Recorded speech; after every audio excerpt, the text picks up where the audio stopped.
Good afternoon, everyone. I'm just about to start a match versus vectorveld, so part of the Crazyhouse Team League. I've only just logged on. It is Saturday afternoon, 6 PM here in Sydney. I'm just going to accept his challenge, and we'll get started very soon. Looks like I'm playing black in the first game.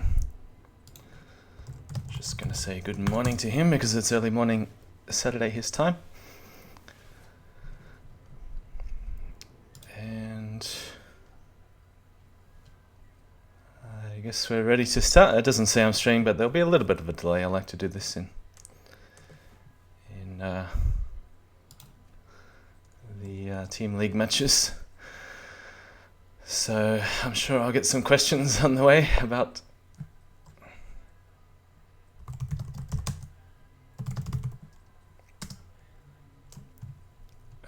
why there's a delay, but alright, good luck vectorveld. Let's get started. So 5+5, plenty of time for some rubbish commentary and distractions. Try not to get distracted too much. So I'm going to go with e5 and bishop e7. And I notice he likes to sack on f7. I'm just going to repeat what a couple of guys have done against him in the Crazyhouse Team League because I'm lazy and I couldn't be bothered trying anything different. So knight takes c2, d6, sacking the piece back. Now, I think I'm just going to grab that and go pawn at h3, as I think it was Legion Destroyer did in round 3. And all these games are viewable. I might bring up the website later, but there's no time now. So I think f3 was played against Legion Destroyer. And although vectorveld ended up winning that game, it wasn't a great opening from the white side. So some obvious ideas to land a pawn in on g2, and depending on what happens, I'm going to use the f3 square. Could be a bishop coming in, there could be a knight g4 move. Really depends whether he wants to take on f6. So he's having a long think. You can take on f6. I'll probably respond bishop takes and just leave the pawn hanging there on h3. Because if I take on g2, it looks like I'm gaining a tempo, but I am allowing pawn f7 or pawn at f7 check. So one of the keys to this position is you've got to try and block out the pieces I'm pointing to over here. So I'm just going to take that, and maybe we'll see rook g1. And I think Legion played bishop at h4, but I'm going to go with a new move, knight g4, before he takes here. Again, the idea is similar, like trying to poke a hole in g2. There's also threats of pawn at f2. And I'm going to save this bishop h4 check for later. Maybe I'll play it next move, depending on what happens. So, I mean, Legion had a great opening, but I think knight g4 may be a slight improvement. Alright, he's taken a bit of a surprise, so allowing knight at f3 check. And the main question is, do I check immediately? Do I throw in a bishop at h4? Bishop h4 check first. And if I do go knight at f3, king f2, should I take this straight away?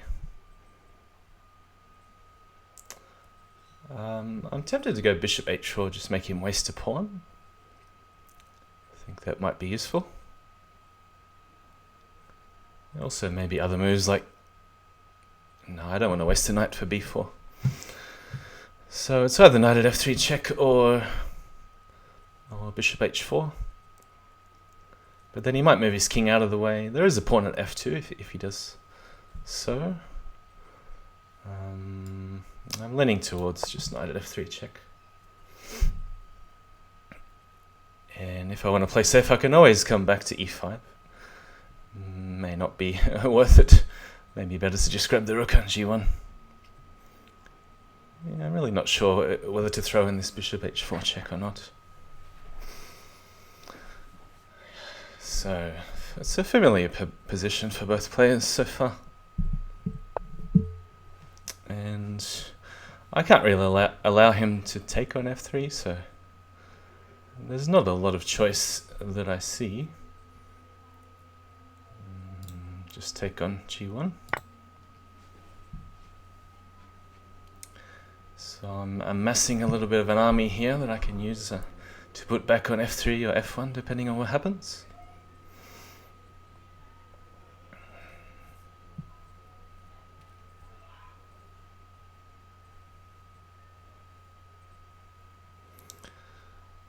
So yeah, very happy with black here after 15 moves.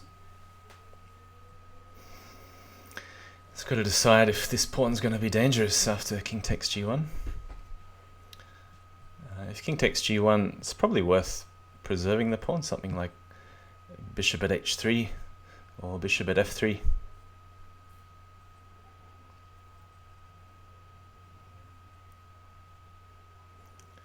And then you'll have to play something like knight at g3, and then I can go bishop h4 and trade the knight on g3. Alright, so he still hasn't moved yet. I must be seeing things. There's a bit of a glare on my screen. I'm just going to increase the brightness a little. Hello, Rustic. He's speaking to me in Russian, but I'm just trying to understand this move. If I take, probably e6, king f8. His idea is to block the bishop. Perhaps I'd rather keep it open and go king f8. Yeah, I think king f8 is just a tiny bit safer. Still speaking in Russian. Rustic. I wonder if this is saying rustic. I know it was Pustik from Fix. A funny Russian player I used to know 15 years ago on Fix. So you can speak in Russian, but I'm not sure anyone's going to understand you.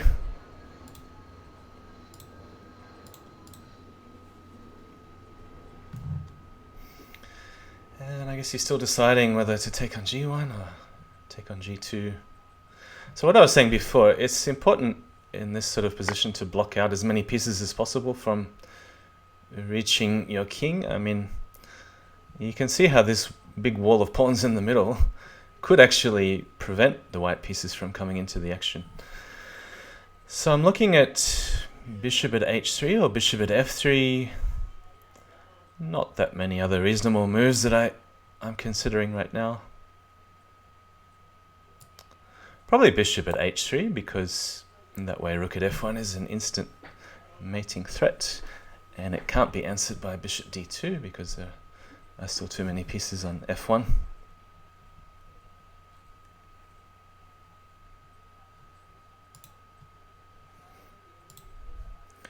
I was having a little bit of microphone problems.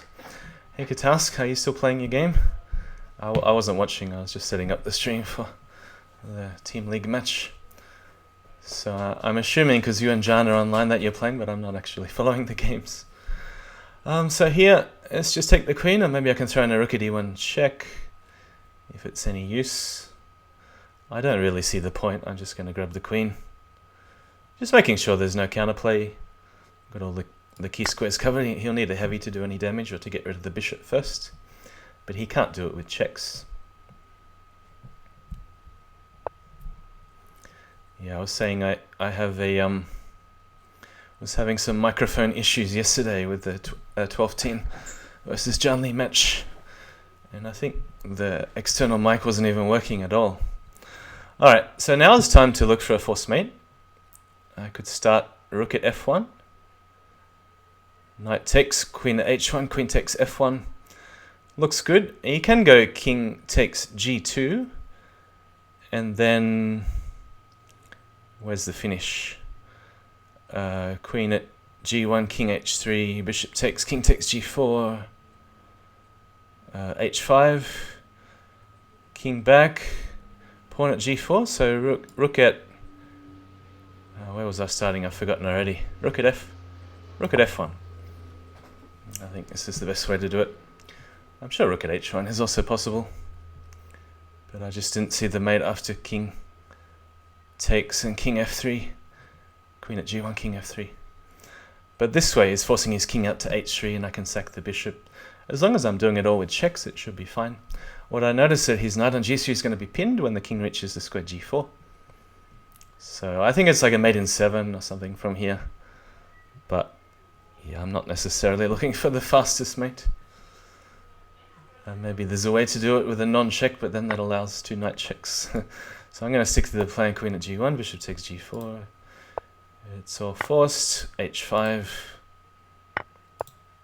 And that's what I'm talking about, the knight is pinned and pawn g4 to finish. Okay, win with black, same against Crazyhouse last week. So expecting a French. Let's see if he sticks to his usual openings. I'm not exactly sure how he plays the French, whether he plays winnower style, bishop b4 or knight c6 first. Most players will take here on e4. And bishop b4 now is also a move. Alright, so e5, bishop d3. It's either trade or make sure I don't slip pawn b3. That would be a bit embarrassing. Lose the knight and the queen. Alright, automatic recapture on c3. So there's many ways black can play this. So assuming he's going to go bishop takes c3 and then... Okay, so this is very unusual to see knight takes c3 first. There's some ideas you can play bishop a3, but perhaps not right now when there's a pawn at b4. So a typical response would be knight at h5.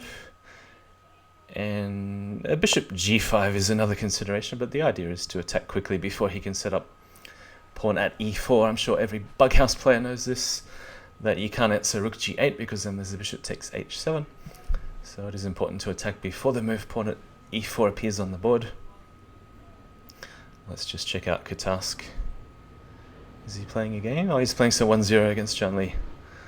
I wonder what the score is. Maybe Catask could tell me if he's 10 seconds up on the clock. I think he's got time to tell me in the chat what's the score, because I'm not following. Maybe check 16-18 to JannLee, or I'm only guessing.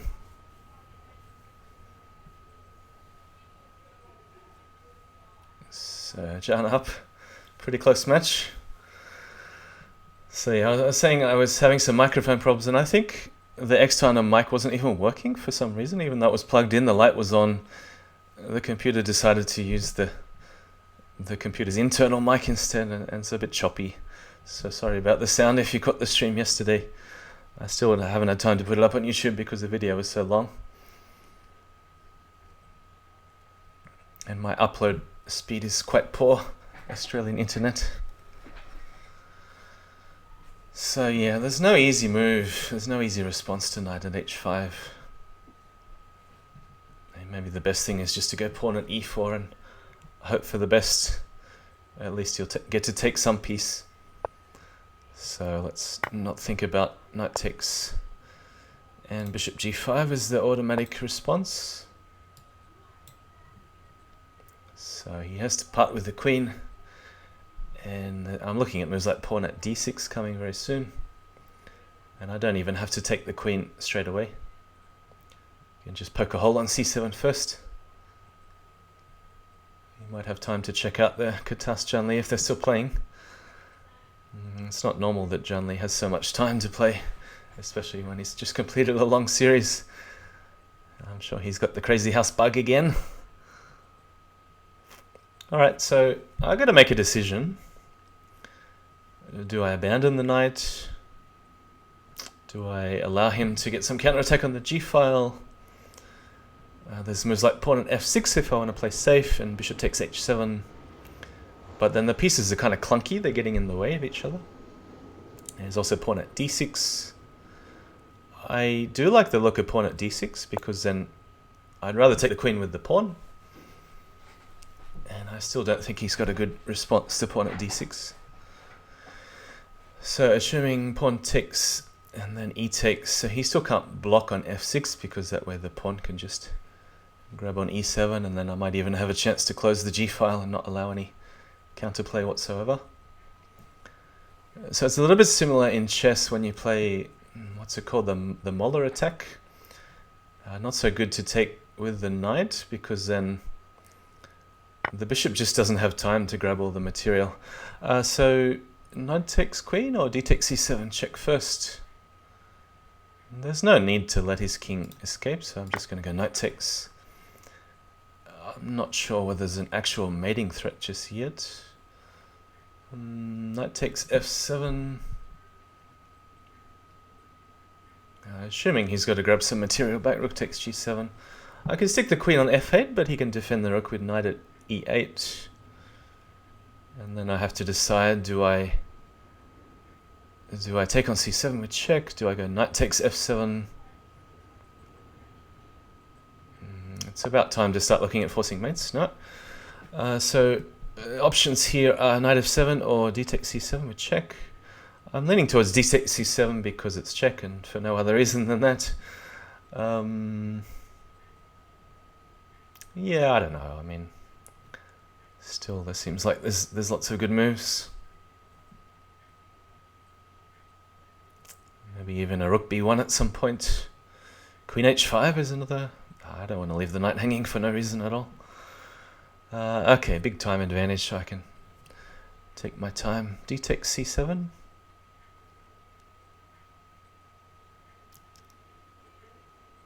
I'm going to go with knight f7, check. So I'd like to make a queen factory where you put lots of pawns on the 7th rank, but as I said before, it's kind of clunky with the knights in the way. And bishop takes h7 also doesn't help very much. How do we start a queen factory? D takes c7, rook g7. Actually, that's a mate threat. He can't. There's a mate threat with d8, queen at d8, so he can't afford to take on g7 right now.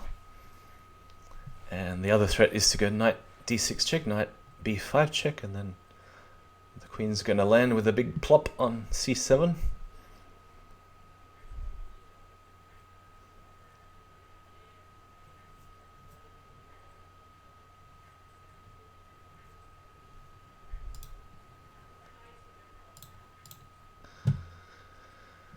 Still playing. So what have they played? About 40 games.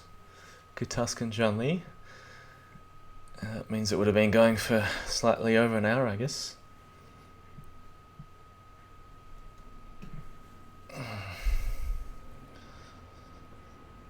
So I slept at some funny hours this morning. Got to bed about 4 a.m. Woke up again at 9. Had a little nap in the afternoon today. Alright, so defending with pawn at e7, it covers the threat of knight d6, but it still doesn't make rook takes g7 a viable move. So perhaps time to hit him on the light squares with pawn at a6, because there's no easy defense. Other options? Yeah, the other option, maybe get rid of the knight pawn at b5. It's a bit slow. But the idea is to threaten a mate eventually on d8. So how does he respond to pawn at a6? I'm really not sure. Yeah, that's of course what you play in a 1-0 game when you've got 10 seconds left and you have to mate. Pawn at a6. There's no bishop drops to cover the square. Just answer bishop takes and 3 pawns. That's surely enough to mate. Can I do it without thinking, or should I calculate? Queen at d8, knight takes, pawn takes, rook takes. No need to get fancy. We're just going to sack the bishop. And so, because black has no counterattack, I have some options. I don't have to do it all with checks. Although pawn at a6, of course, looks good. Pawn at b5 check. So a4 is then a force mate. Actually, it's not if king b6. I have 1 pawn left, so queen at b5, king takes, pawn at d6, king c8. Have I counted the pawns? Yeah, I'm actually a pawn short that way. Maybe I can throw in some queen d3 check and grab an extra pawn. That might be interesting. Other option is to just go pawn at b5. So to start with pawn at b5. And then he's going to try some counterattack, I guess. But actually, that looks pretty good. It's probably a force mate with pawn at a6. Yeah, because I could have snuck around the back with queen at b7 check, and then... Although it's still not that obvious if the king hides on a5 in that case. Where's the finish? So I'm just going to do it with a non-checking sequence. So knight at h3, he needs a heavy. I can just go king h1 if I want. Because I don't necessarily want him to take on g7 with check. And of course he's got bishop takes a1, but then I'm going to respond with queen at a6 check. King c7, pawn at d6, and then I do have enough pawns to mate. So I'm just going to double check that, pawn at d6. If he takes it, doesn't change anything, and there's pawn at c7 to mate. So 2 pawns is enough here. So that's a forced move, and pawn at d6. Yeah, so it's made in 2.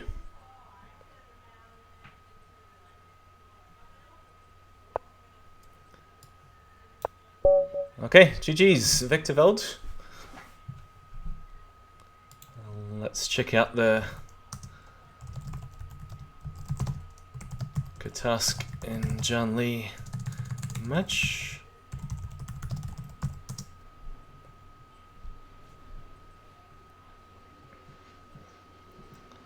So, I haven't followed from catask perspective.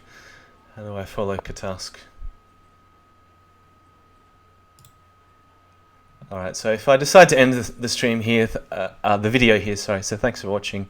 Hope you enjoyed the 2-game match. So we're just going to continue the stream and follow catask. So down on time, but catask is rather speedy at the end. Let's see if he can match JannLee for speed. Knight on g2 is rather awkward, but Jan doesn't have a lot of material to play with. Bishop on a3 comes in handy to cut off the king's retreat. So he's... Hang on, there must have been a check there. So that's why catask wasn't able to finish. He's still got to pull the knight back out of the way. Does look winning for black. Yeah, knight at h4 to finish. Oh, queen at f3, here we go. And the score, it's been going a bit over an hour, it looks like. Score is 19-20 in favour of JannLee. Catask is trying a Queen's Indian defence from the white side. And JannLee, if you caught the stream yesterday against 12-teen or Jisugi, he was very successful from the black side in the d4-d4 opening with the fianchetto setup, so similar to what catask is doing here.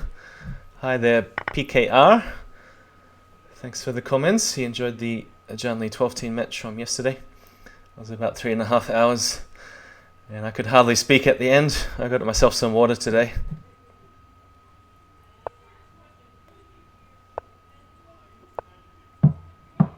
But it must have been very tough for the players to last that long without a break. I think when I was 12-teen's age, I used to play Bughouse for 5 or 6 hours in a row without a break. I ended up with RSI in one hand and being a nervous wreck at the end of the match.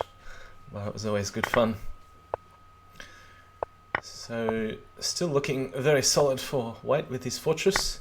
In fact, both players making a bit of a fortress here. I wonder if catask is going to be bothered putting a knight on f6. It doesn't really do that much. He's got to knock away the bishop on h6. The bishop is a key defender. But it's a bit surprised Jan's not replacing on a dark square. So it does seem to allow catask the first attack. And again, the bishop on h6 is key. It has to be removed if catask is going to go for a mate. But catask is the sort of player that will almost, like, he'll work the whole game towards a mate and then he'll just flag the opponent at the end, just for fun. So get rid of the knight. There's going to be a knight at e7 threat very soon. Knight at h3, king g2 is safe. So covering from all angles. There's no checks. It's easily blockable. And h6, there's too many threats here. So it's going to be a mate or a flag. What are we expecting? Oh, what? Bishop e6, bishop d7. Oh, it's a flag. Yes, as expected. That was a funny premium. Bishop e6, then bishop d7. Oh, hang on. What was that? e6. You're not expecting knight takes d5. Now, that often happens in Bughouse when the players are pre-moving. Rook g8. Must block this diagonal. That's interesting defense. What's the idea?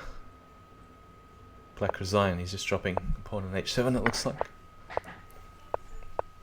What's this? d4, e5. It's another anti-pre move, but catask doesn't fall for the anti-pre move trap. Queen at d5. So covering the pawn on f7. Queen at d7. This has got to be good for white, but is all he going to do just pick up a pawn? I guess he does have rook d1 at some point, but John's doing well to push the queen around. Yeah, the queen on d7 gets in the way of the bishop though, so there are not a lot of attacking pieces here for black. As long as white's careful to defend the d2 square, black really needs more pawns and bishops to attack through the d2 avenue. Otherwise, probably all he can do is just knock around the queen. Oh, queen f6 was very strong. Queen f6 check and queen takes rook. I'm not sure catask wants to take on f2. He might just leave it there. Probably a queen f7 coming, and then... Oh, very close to a mate. Maybe queen takes... promotion. Probably just take the knight, bishop at h4, bishop... not sure whether you want to allow a queen attack on d2. There's also moves like queen at c1 to take note of, but king f2 avoids all the checks. Pawn at e3, maybe there's a king at king f3.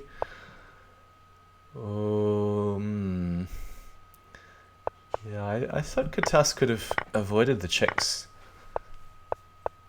Or maybe I miss the exact move sometimes when I'm thinking ahead, but perhaps that was a queen e3 check that I missed. Using the pin rook to defend the queen on e3. But yeah, sometimes when I'm looking ahead I miss the actual moves in the game. So the knight on e3, it's a very unusual looking piece, but it does a great job to defend the pawn on g2 and also the rook on g3 here.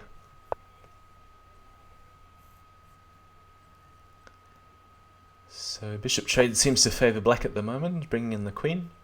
So John's going to make a great wall on the second rank. So g7 a bit of a target. Probably bishop at f6, sack the queen, rook at g8. Oh, hang on. He wasn't expecting queen at? Or was this part of the plan? He doesn't have time for knight at h6, I don't think. The counter-attack is going to be too strong. Knight at d4 looks good as well for black. But he's just breaking through with the sack. Rook at d1, the threat. If something blocks, surely just sack. I mean, there's also queen takes h3 possible. If he wants to pick up some material. Yeah, threat on g2.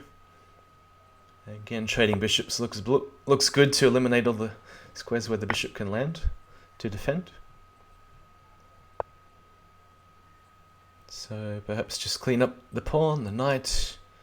Knights don't do a lot for white in this sort of position. Just rook at sack the queen, or there will be some threats with knight at f6 in that case. So the f6 square has to be covered, it seems. Black resign. Was it really resignable? Could he have not defended? I'm not 100% convinced that white was mating. Maybe he just didn't like losing so much material, and the bishop was hanging if he resorted to defense. I don't know. I would have played on a few more moves at least. So again, we see the bishop at h6 defense, and the sort of Queen's Indian structure with a total mess now with the pawns. Double C pawns, double G pawns. So trying to deflect the bishop away, so he's got knight at f3 tricks. Doesn't quite work. Oh, here we go, 3 knights. This has got to be a forced mate. The only reason it wouldn't be a forced mate is if the king is hiding on h6, but then the bishop can hunt it down. Knight at f6 check. Yeah, it's going to be made in 2. Scoreline is 21 catask, 23 JannLee. So at this stage, even closer than the 12-team match, because remember there was an adoption in the first third of the series. So it looks like catask won 6 in a row, and then They've traded a couple of wins each. Alright, so what's this pawn at g4? Leaving the rook there. Bishop f3 to defend. No, he's going to defend with the king. Defend with king takes f3. Interesting. Wonder where the queen is going. All the way back to d1? Yeah, knight at d4, king g2. So what does Catask have? You can see the pieces that are arranged to defend the light squares, like f3 and h3. So this move, he wants to pick up a knight for h4, just defending first. Wow, so deflecting the bishop, that's a nice trick. And he also gains access to the f4 square in case he needs it to drop a knight at some point. And then, oh, there's a big hole on g2. And now black is playing for a heavy, or to deflect the queen away. Knight's also very good for black. So a move like bishop g5 possible. No, so he's got to deflect the queen away from f3 and the bishop. Still got a bit of work to do. It's not going to be an easy win for black, but black certainly has the edge. And so this is the piece that has to be deflected. Can he just sack the queen and take the other bishop? Oh, he did it the other way, but similar idea. Defending. Oh, there could be a knight at g6. Is it a winning counterattack? Yeah, the rook holds, and the pawn on f7 holds g6. So no, black is still winning. And then knight at h3 to finish. Yep. So nice play from Catask. And again, defense was the key. So he just kept enough resources, and the rook on h5 helped to defend. So, early bishop sack, pawn at g5. Different approach to this game. A little bit more aggressive. So knight at f4 is key to defend h3. Black could have counter-sacked, I guess, on h3 if he felt like it. Bishop at g4, so inviting black to bring the queen down, and then d5's hanging. Also, there's a bishop at h3, which is surely good for white. Target on f6. So I mean, we'd love another pawn for g7 at the moment. Maybe just throw the knight in this way. So knight e6 and then bishop at g7. You would assume at some point is coming. Maybe he'd rather pick up. Oh, that's a nice trick. I didn't see the knight at e7 check. Very fast tactics there from Catask. So threat on f6, queen at f6.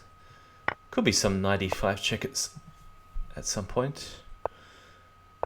Knight e5 check and queen at h8 to finish. So 3 in a row for Catask. And I'm assuming this is not a fixed number of games, so the plays could stop at any time, but let's hope it continues for the audience's sake. I'm just going to change the stream title. Catask versus JannLee. What are we going to call it? Crazyhouse battle on elitechess.org.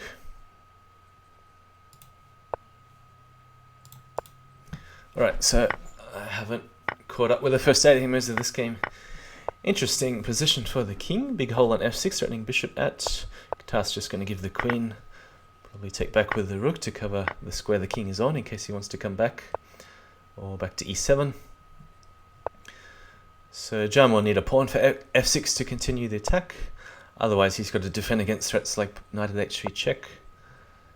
So probably take with the knight and then the bishop. Still maintaining defense.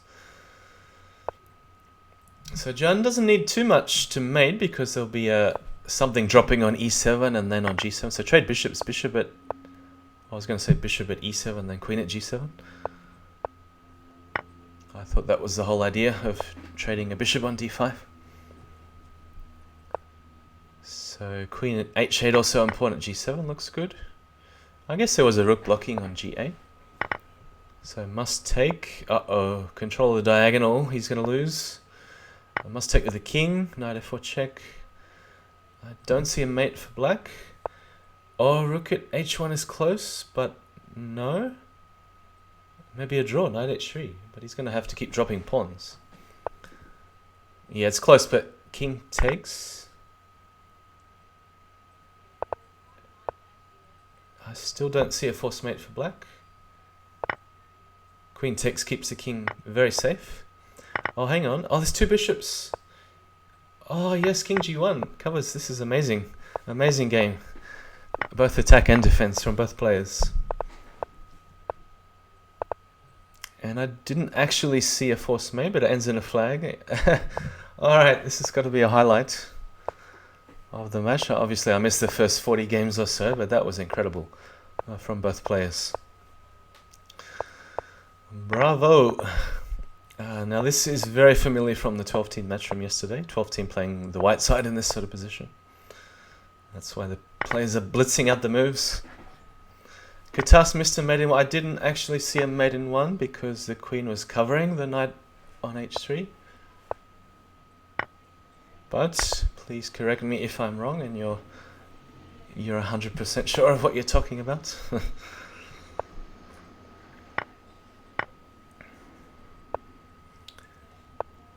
Maybe push e6 for Catask. I'll be looking at pushing the pawn to e6 and then taking back with a knight. So f3 helps to make a little bit of luft around the king and also defend the square g4. Probably just queen back to f2 and the king will tuck back to h1 if needed. Can even give the rook and just go king h1 if he wants. So he's using the knight to defend f3. Often it's a useful move when you're not sure how to defend to play king h1. It means your opponent needs an extra piece to drop on h3 and then drop another piece on g2 to continue the attack. It's not that easy for black to trade pieces. You can see a lot of these pieces are fixed or immobile and can't be used to trade. And pawn structure very fixed, where I'm pointing at here. So Catask trying to say that the pieces are a little bit out of play compared to where his king is evacuated to at the moment on c1. So yeah, I mean all black needs is a pawn, but it's not that easy to pick up without giving the checks away. So d2 has to be covered. The knight can always come back. Bishop takes. Oh, there could have been a knight at e2. That's why he's taking with the king. And white resigns. I didn't see a forced mate, but perhaps there was something at d2 and then there was a pin on the f file, if I remember where the pieces were correctly.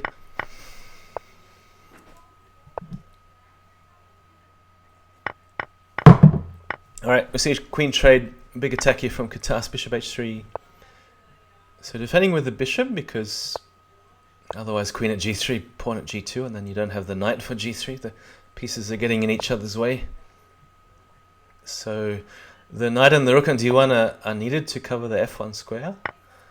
Not that easy for black to deflect the pieces. I mean, there's a check here, but how to defend the square f3? Yeah, so black needs to defend. Ideas potentially of taking on g3, but he's got to watch out for knight at h6 check first. So the bishop is needed to cover the g7 square at the moment. Thanks for the follow, PKR. I didn't see quite how the game finished. Was it some sort of a mate with knight at h6? Yeah, JannLee won, so I assume there must have been some sort of a mate that I missed. I just thought the g-pawn could always take back and the bishop was covering g7. But I might have missed something. Often, yeah, in the 12-team match from yesterday, I missed a couple of the finish of the game, and I ended up going, huh? What happened? And then I was relying on the chat to tell me how the game finished, whether it was a mate or a flag. And those who are watching might remember this amazing finish where JannLee dropped a rook on g1, and it just happened to be a mate because the rook on f1 just left the first rank, even though he wasn't expecting it to be a mate in one. And I didn't see the move, so I had no idea how the game actually finished. So Jan's preparing an evacuation over to d8. It's a good move because now white has some options to keep piling up pressure on d6. And also options to go this way, pawn at f6. So it's an option to try and take over the g7 square and make a queen factory like I was trying to do in my game against vectorveld. So pawn on a6, he wants to make the threat, which is very hard to defend on b7 if the queen invades on a6. They're trying to exchange pawns so he can drop a pawn back on b7. And you see how safe catask is, so using the pieces here to block out the h-file. Doesn't mind a queen trade because knight at h3, king h1. Black needs another knight. Oh, he's got another knight. Oh, knight at f4, very dangerous. Maybe black is running out of pieces, very hard to tell. Let's see. Pawn g4, king d2. No more checks. Yeah, so catask has got this one. And yeah, that's it. So the old no blocker trick, rook at f8, making some distance before taking on e8, forcing the blocker. The blocker on the board rather, so he had to move the bishop. And if king e7, there was some mate that I have to work out, probably just rook f7 and pawn at c7. Alright, so the scoreline is 25 games old. So in 1+0 Crazyhouse, catask is really proving himself to be up there with the likes of JannLee, Jasugi and Oppa. But I wonder who catask's most difficult opponent is. I'm not exactly sure how the... Let's say if he had a 50-game match against Oppa and Jasugi, what the scoreline would be. I'm sure the players would know better than me. I mean, I often catch glimpses of their matches, but you don't normally see 50 games in a row like this. They often finish after about 20 games. So it's not so common to see a match lasting over an hour, unless it's organized, of course, and there's a time schedule planned. So Crazy Home saying a breather after 50 games? Nah, no breather. Just like yesterday, or the early hours of the morning rather. So Jasugi's following in the game chat. I'm not sure how much sleep that he got this morning or last night. Morning seems to run into night, and night runs into morning for players in different time zones. What's happening here? Trying to get some pawn at g2, knight at f4. And saying with the bishop on h8 there's no... thanks for the follow, a light rider. That's a nice defense, rook at g2, very hard to break open. I mean, how do you gain access to g2 now that you can't put a piece there? Not much of a counter-attack, but hopefully Jan can trade a knight at some stage. But now the king's got a bit more breathing room. Bishop on f8 helps to cover any knight at h6 drops, and there's a big time advantage to catask, so you'd feel like this game is swinging more and more in black's favour. And nice trick, rook pinned and smother mate on f2.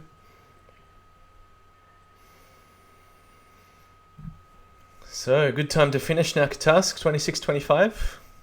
I wonder if they're going to have a breather.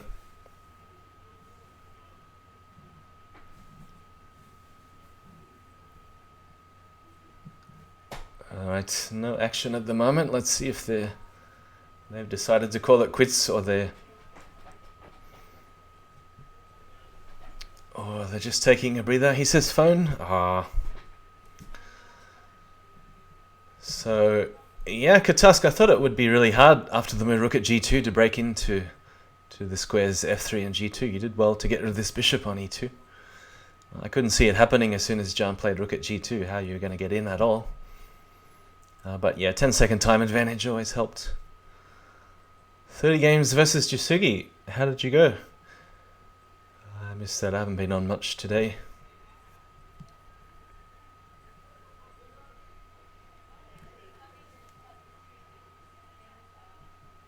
Jasugi saying in the game chat, catask is going to take over the world of Crazyhouse. I wonder how long it will take.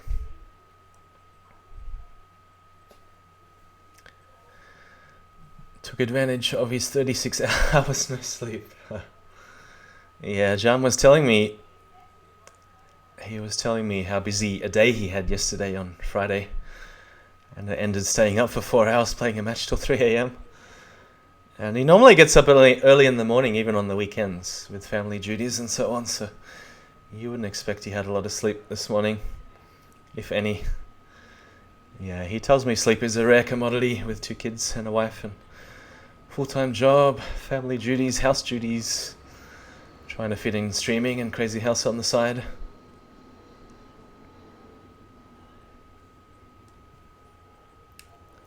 So you might remember the very first part against Oppa in the CWC 1-0 World Championship, where he had a phone call after about 2 games in the 30-part series of the first section.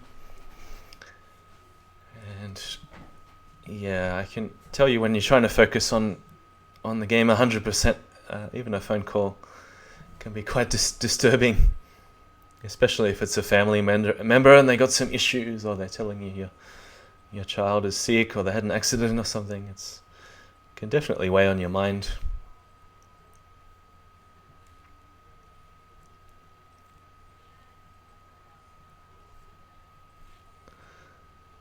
Yeah, definitely Jisugi would not have had much sleep this morning.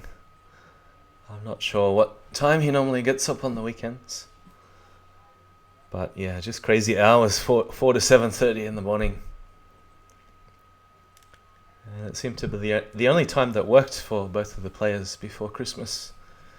It's definitely good to get the match finished before Christmas, otherwise it will drag on another couple of weeks.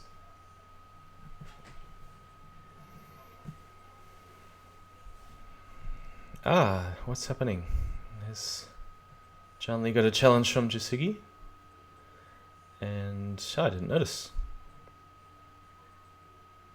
I'm just going to follow JannLee this time, so switch the perspective from yesterday. No breather. So they've played only 1 game so far today, and it was taken by Jisugi with the black pieces. And we see a very familiar opening from yesterday with this knight a5. And you notice it's quite a subtle point that Jan is holding off taking on c4, because he doesn't want his queen to be exposed when there's too many trades. So this is the reason I think he's holding off. Oh, hang on, what do we see? A queen sack. Very exciting. No material except a queen for Jisugi.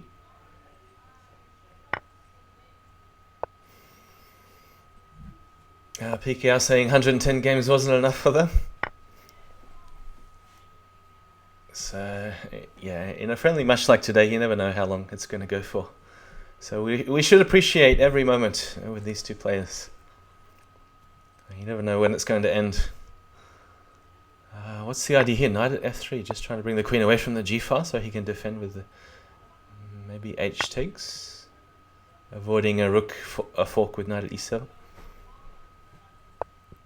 Oh, there's also knight at d2. Ooh, hang on, you can't take the queen. There's a queen at h8 mate. What? I thought h takes g6 was the idea, and I thought that would have kept him reasonably safe. I mean, probably still knight at e7 check anyway. Alright, another familiar opening, but this time no... there is a pawn at a6, okay. So not trading immediately. And again, the familiar idea of crippling the pawns and using the squares d4, d3, b3 as weaknesses to target. A little bit hard to target weaknesses when black doesn't have a lot of pieces in hand. And the trade seems to favor white because it's opening up the bishop and gaining tempo on the bishop on b4. So you got to favor white in this sort of position where he's material up and now there's no easy targets. There's no way in. But I mean, I know something out of nothing is a JannLee expression, but I say Jisugi is the master. I mean, they're both masters of creating something out of nothing. And Jisugi in particular, when he's down on material, you think, okay, let's get game over. White's just going to win on material, but then he comes up with an idea which is just completely out of the blue. All right, here we go. Bishop at d5, knight at e7 check, winning the queen. I mean, surely this is too much. There's no immediate mate though with knight takes f6. So sacking queen first, very clever, because could even be a queen sack on g8 at some point. Just defending first. Defending the knight drop on c2 first. Bishop takes, rook f2, king takes. All g3 is the way in via knight at g4. So now Jan's got to decide, does he play king e2 and king d1? Or take? So this seems a bit safer. Oh, hang on, there's a knight here. Still don't see mate. Bishop covers d3, that's important. Just take everything. And then hide via d2. Okay, maybe he wants to run out this way, d3, c4. Or just come back, yeah. Take the pawn. Oh, knight takes, bishop takes, knight d3, king up. Yeah, that's it. Winning on time as well. Good defense from Jan. There was no obvious force mate miss from Jusugi. So bishop g4. Is this a new move? I don't remember seeing this one. Bishop g4 early. Yeah, I don't remember seeing this in the match yesterday. So we've got some different move orders leading to some unique positions. Trade first, replace the bishop. At some point, white's going to take it the right time. Ah, so leaving the knight there, so he gains another option, sacking for 2 pawns. Wouldn't really call it a sack, of course. Thanks for the follow, Swol. So king f8, leaving the rook there because it's quite easy to block the check on the back, so just going for the attack. Now that's not easy to block because, of course, white can always keep putting bishops on the board. So Adimir asking, is Jusugi 1210? That has been known if you've been watching JannLee stream, my stream, OK stream. It has been known for quite a while if you've been following what's happening in the world of Crazyhouse. But yes, it is correct. Thank you, S. Wall. He says, big fan. I think I do more commentary than playing these days because obviously a lot of the top players prefer to play 1-0 and it's not exactly my forte. And often I stumble over my words just trying to keep up with the players and keep up with the moves. And you might remember from yesterday, if you're watching the 12-team match versus JannLee, that, yeah, as I said before, I often miss the last move of the game because I'm getting distracted or just trying to work out if there's a force mate, and then something happens all of a sudden, and then... Thanks, Little Plotkin. Thanks for joining. I'm glad to see you here. It's a shame I don't watch this commentary. Yeah, there's a long stream I'm going to put up on YouTube from yesterday. So I'm sure you're aware that these guys played a 3.5-hour match in the early hours of the morning in Canada. Actually, also the early hours of the morning in Sydney. So I ended about 7:30 Vancouver time and 3:30 Sydney time. Or 2:30 Sydney time, rather. Alright, so what's happening here?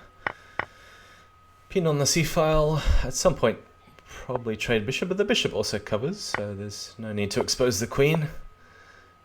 King, at some point, is going to be hit by a pawn at e2 check. So black really wants a pawn for e2. And obviously to trade queens must be in black's favour. No obvious way in. Can't afford to take back. So because white has no counterattack, it does look winning for black. Just drop the bishop. It's also check. And black king's so safe. A limited amount of material here for white. So this has got to be just completely crushing for black. Score line today. Not counting yesterday's session, it is 4-1 in favour of Jusugi. It's a very convincing win with black.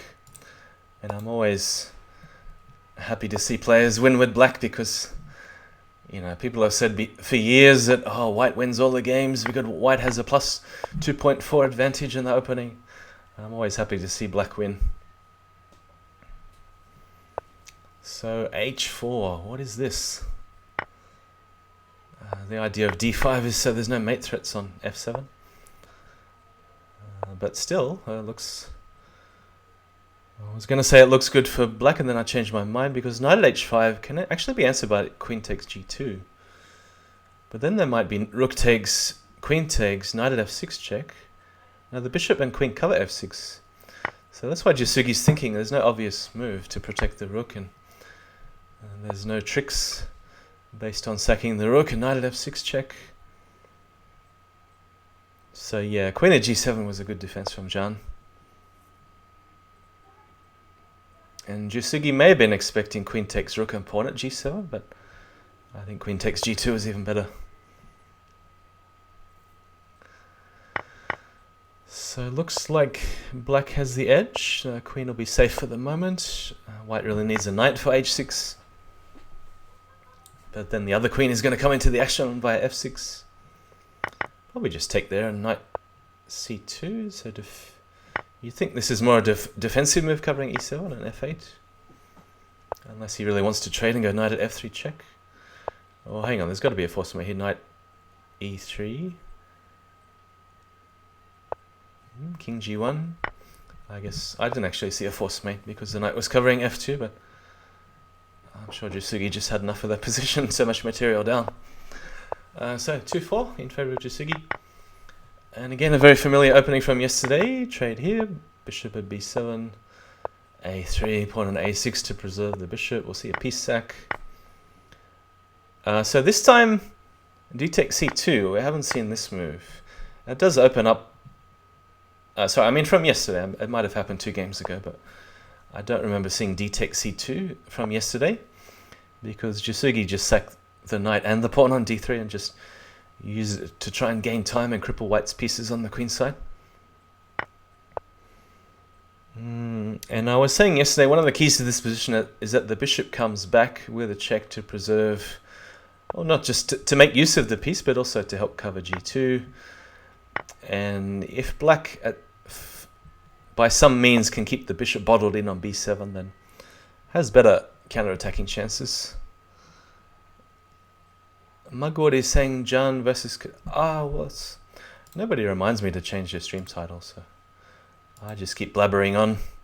I've had to change it a couple of times. Jasugi 99 versus JannLee.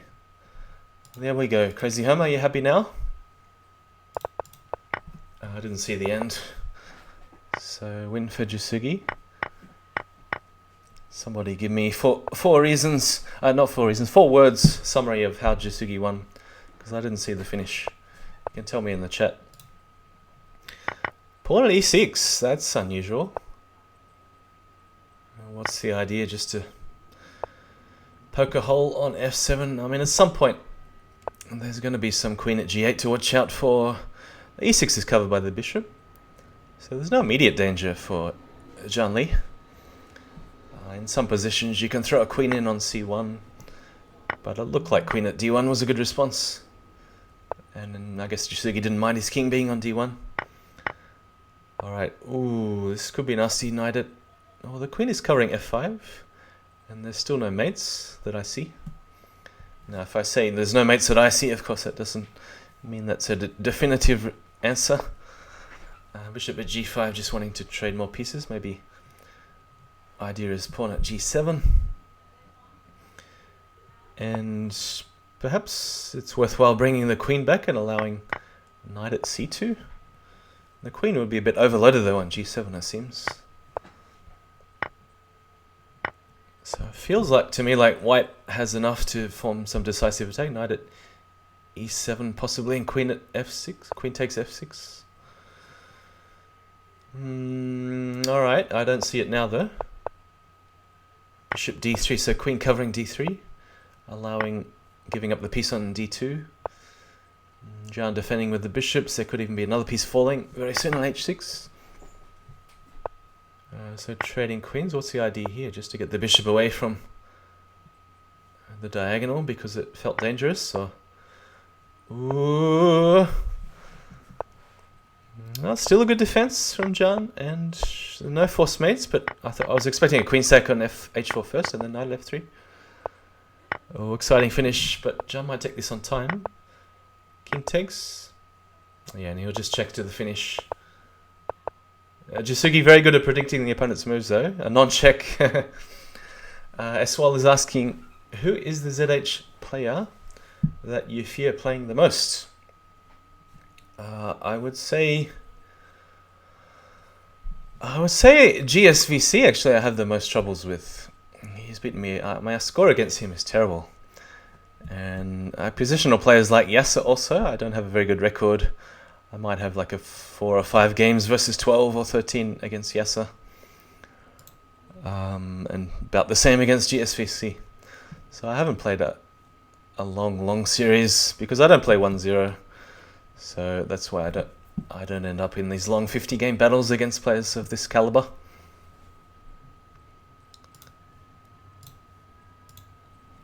Yeah, and the good thing about Crazyhouse, because PKR is saying I have a win over GSVC, the good thing about Crazyhouse is that pretty much anyone, even if you're only 2,000 or 2,200, you still have a chance to win 1 out of 10 games against the very top players in the world. So, because it's just so easy to blunder and so difficult even for the best players to play a whole game without making at least one horrendous blunder at some point during the game. But the players I have the most trouble with are the most steady and consistent players. And I have to say GSVC and Yasa are two of the most steady, consistent positional players. They just don't blunder very often. And the best way for me to win against those guys is just to make the game a complete mess. And I not only do I enjoy playing that way, and it's fun for the audience to watch, just random sacks. And oh, hang on, I didn't notice the 6 pawns on the F file. Now that is worth taking a picture of, because you're not going to see that very often at any level of Crazyhouse. You're not going to see. I think Oppa had some link to a puzzle where there were 6 pawns like this as a study, but you're not going to see that very often. 6 pawns. You can't get any more pawns on one file than this. So the winning move, Crazyhouse lesson, and Catask would enjoy this one, and GSVC also. So black to play and flag in 1. And the answer is pawn at f2. Black to play and flag in 1 when your opponent's got half a second left. He's expecting pawn at e2 check, king g1, and so you go pawn at f2 to stalemate the king. And PKR asks on the opposite end, which top player do you do the best against? In terms of statistics, possibly. I haven't played a lot of games against JK the Bullfrog, but statistically I would say so, but that's only because the first series we had, which was only about 6 games, and I was playing on the phone, had to go to work, had to stop after 6 games. JK was quite new, not new to the game, but I think he hadn't played in quite a number of years and wasn't used to the lead chess interface and studying with openings and so on. So I think that's the only reason I have a good score against JK. And also the finisher, I have pretty decent score against the finisher. And he's normally a top 10 player on lead chess. Against guys like Jusugi and JannLee, I'd be lucky to win 3 games out of 10. So something like that would be the statistics. I've played JannLee maybe 150 times, Jusugi not that many games. Oppowaisen not that many games. We might meet occasionally in arenas, but we haven't had a long series. I used to do pretty well against Oppa, but he improved drastically in the last 12 to 18 months or so. I mean, he was always a very strong 2500-2600 level player, but suddenly he made a big jump about middle of last year when he was playing in the 3+2 Crazyhouse World Championship, which of course he ended up winning. Eswell asking, do I give ZH lessons? Nobody's ever asked me that question before. I don't have a lot of time for lessons because I teach chess as my job, so it's not the sort of thing that I want to spend a lot of time on, because I'd rather commentate and play a bit of Bughouse as well. But I'd be interested in giving lessons. It's something that I wouldn't say no to if anyone was interested. Okay, so these guys have finished their mini match, 5-3 to Jusugi. And let's see if there's any other games going on. What's on Lichess TV at the moment? And games? Yeah, I might just pause for a moment, see if anyone has any other questions. So OK is saying, congrats on your wins earlier. Thank you. OK. So a little bit easier against vectorveld compared to the Crazy Home. Especially the first game was very wild. With if you remember the games, I was on a desperate hunt for a pawn on g6 and f7, and prepared to sack a queen for it. But yeah, a little bit smoother today with both colours, and it did help just watching the Legion Destroyer game from round 3. So that's a good one to study if you're interested in the opening where bishop takes f7 is played early as a sack. And yeah, I made some improvements from the black side. And obviously also a good game to study against vectorveld in round 4, my own game.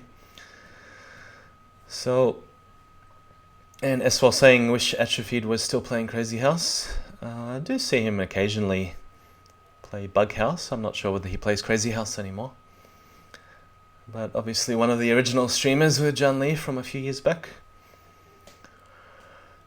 Yeah, so I might take a well-deserved break. It's been a lot of hours for me. Actually, I would like to stream in the morning tomorrow, the Elite 3+2. The only question I would have is not only just getting up early, of course, is always hard for me, but also it's going to be at the same time as the titled arena, and there'll be lots of streams and there'll be lots of people, but I guess most of them will be following the top GMs in the titled arena. So I'm not sure whether anyone's actually going to be playing in the Elite Crazyhouse at the same time, but if I wake up that early, then I'd be happy to stream and play. So apart from that, there's also a Crazyhouse Shield on Monday. What time is it starting? Something like 4 p.m. on Monday, the Crazyhouse Shield. That's a 6-hour 3+2 event. So I'm not sure whether I'm going to wake up at 3 a.m. or a bit earlier for that one, but perhaps I could stream the end of the event because I don't have many classes on next week and I got a bit more free time. So I could go with that one also. And not sure whether there's anything else coming up for the rest of the year. And I think there's a yearly Crazyhouse. If you look at the tournaments list on Lichess down the bottom, there is also a yearly Crazyhouse coming up in February. Not the best time for me, because it'll be a work day on a Tuesday and it'll be something like 4 a.m. to 9 a.m., something like this. Thanks for the follow, El Dabava. I didn't see your games, but I saw you had a 1-1 result. I'm not sure who the opponent was, but maybe good time to check out the current standings on the Crazyhouse Team League page. And as always, I like to just post it in the chat. Yeah, actually, good time to ask that question, PKR, because I can have a look now if there's any other the matches planned, and there's some times arranged, and I'll try and find a suitable time where I can commentate on some other players' matches. And it doesn't matter whether it's board 1, 2, whatever. So I'm happy to commentate if it's a suitable time for me. So let's see. The results are up. Mugwort 2-0 over vectorveld. Forfeit on board 4. Our team's not scoring very, very well overall. We've had loss so far. But board 1's doing pretty well. I think we might have something like 6 out of 8 on board 1. And I'm not sure whether GSVC is coming back. He was watching a little bit of the 12-team match from yesterday online. So Eldabava 1-1 versus Chronotog. And Chronotog, extremely fast and very dangerous player. Underrated at 2000 and something, I think. I mean, he had a great victory. I saw the games in the previous round 3. I wasn't able to catch the games at the time, but you can see here he had a 2-0 victory. Where is he? Against... it was against yourself, PKR. And I thought he played extremely well. I mean, I don't remember specifics about the game, but I remember he was just making instant moves, and he was up to 6.5 minutes on the clock at one stage. So, anyway, always a dangerous player, Chronotog, especially at a 2000 something rating. Okay, so let's see upcoming matches. PKR and my teammate Chubba Chub have a match on the 15th, and what you see here is the Sydney time, which is Monday at 6 a.m. And it's actually a good time for a half-an-hour match, because if you remember, if you look at my YouTube channel and you go down to the Crazyhouse Team Battle section, that was on the exact same time, a Monday at 6 AM Sydney time. And a half-an-hour match works very well because I have to leave at 6:45 in the morning. So if I'm up at 5:30 on Monday, there's a good chance I can stream my teammate Chubba Chub versus PKR 5025, as you can see on the screen here. So that will be played at 7 PM tomorrow, which is Sunday 7 PM. And if you're chatting to me, there's still a little bit of a delay because I can't actually change the delay halfway through a stream. Okay, what else do we have? We got board 6, my teammate High on Pot News versus Kuatillo. And that's at 7 AM, not a good time for me. I'll be on the iPhone going to work. We have the Finisher versus Legion Destroyer, Monday at 4 AM. A bit unlikely I'm going to get up at 3:30 on a work day on Monday. Would have been a good one to cover though. But yeah, very unlikely. And yeah, okay, it's all about the timing for me. Obviously 3:30, not a good day on a work day. So Duvid versus Darkness, 23, what's this, Tuesday at 8 AM. And there's a good chance I may be streaming the Crazyhouse Shield that'll be the last hour of the Crazyhouse Shield arena. If I'm winning the Shield, I could pause, or maybe I could play and watch the game at the same time, because since it's slow enough, it might be a bit difficult. Wouldn't guarantee that one. James Ogg versus Isa Chess. What's this, Sunday at 8 AM? Now that is just after the Elite Crazyhouse and the Titled Arena on Lee Chess. So that is 6 to 8 Sydney time, Sunday morning. And I'm not sure whether I'm going to have the presence of mind if I do stream the Crazyhouse Elite Arena to switch over quickly to this match. Other matches on Wednesday morning. Wednesday at 5 AM. Rapid Variance versus Crazy Home. What's this, Sunday at 1 starting? Yeah, and if I'm getting up early on Sunday to do the Elite, I would say there's only a small chance I could. I mean, I wouldn't mind. They're two strong players, Rapid Variance and Crazy Home, but it depends how tired I am tonight on Saturday night for me. And Samuel helped and OK still to arrange a time for their match. And what else do we have? Crocodile Hunter and Cinnamon played Monday at 7. So it seems to be a popular time for a lot of players because it'll be Sunday evening European time and Sunday afternoon, I guess, American time. So it seems to be a popular time slot. And that's, I'll be on my way to work.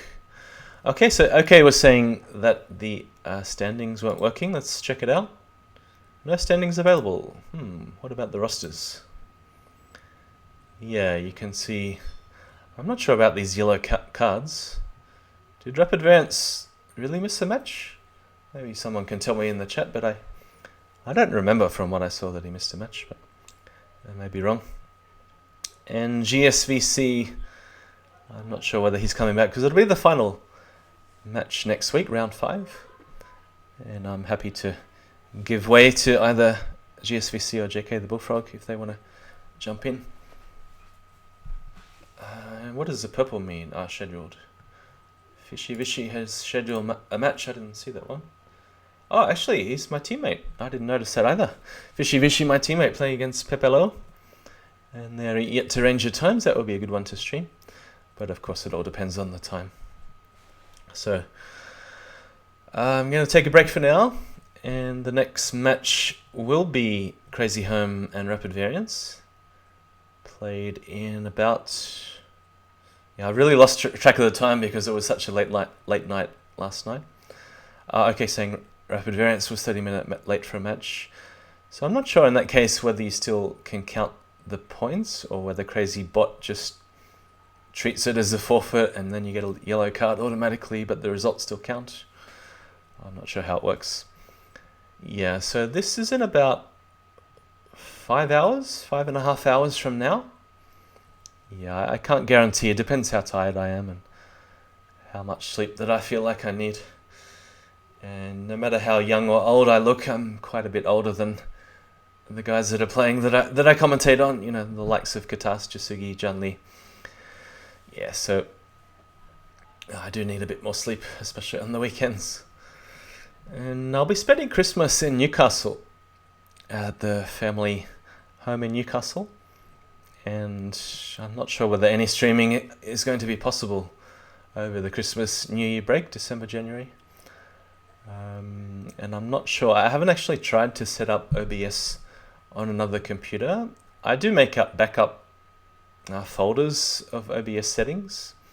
So if that's easy to transport from one computer to another, just via email zip or USB stick or something, then I'd be interested in setting it up. I haven't even checked out the internet speed or the camera, stuff like that.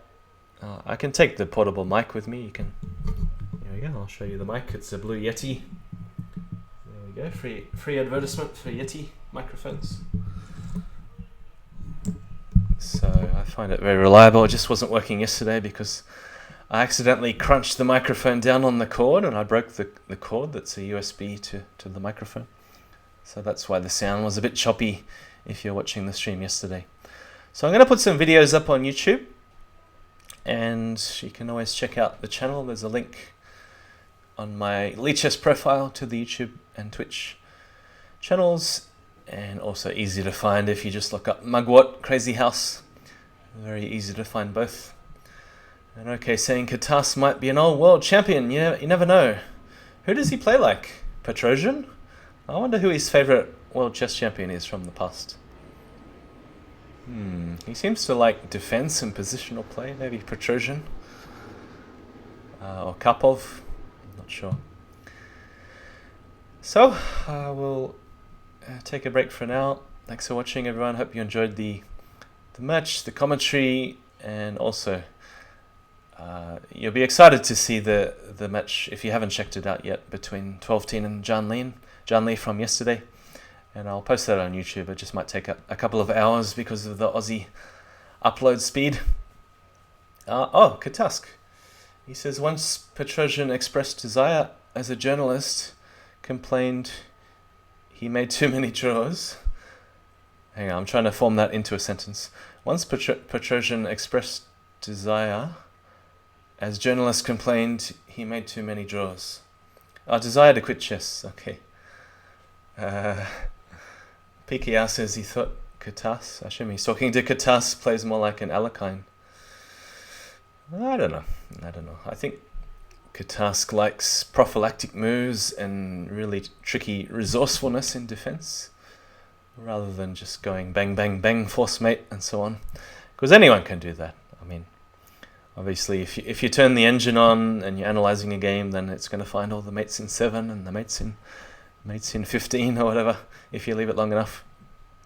But yeah, it's the subtle positional aspects which make Crazyhouse an incredibly deep game. And if anyone knows about, I'm sure the finisher would know the chapter in Catask study, what was it? Was it Beauty in Crazyhouse? Where there's just these ridiculous, unbelievable, unexpected moves, which are like triple exclamation mark moves in both attack and defense, which is a joy to play through. I'm not sure whether any human would find those moves, even given enough time. So what's OK saying? UK upload is just as slow. I uploaded a recording which took 3 hours of JannLee Jusugi match. Oh yeah, it's probably similar here in Australia. So it'll probably be bedtime for me when I upload. But I'll start it now, take a break. So thanks for watching, everyone. And again, if you haven't checked out the match, it's really good to play through one of the streams. If you enjoy a silent stream, JannLee was streaming. I'll post with my clumsy commentary, And OK he usually has 1 or 2 co-commentators, like sometimes the Finisher or Fumitox in the Discord server. Alright, so I hope to stream again very soon. There's lots of events coming up in the next few days, so enjoy the titled arena or the elite if you prefer, and have a good weekend. See you soon.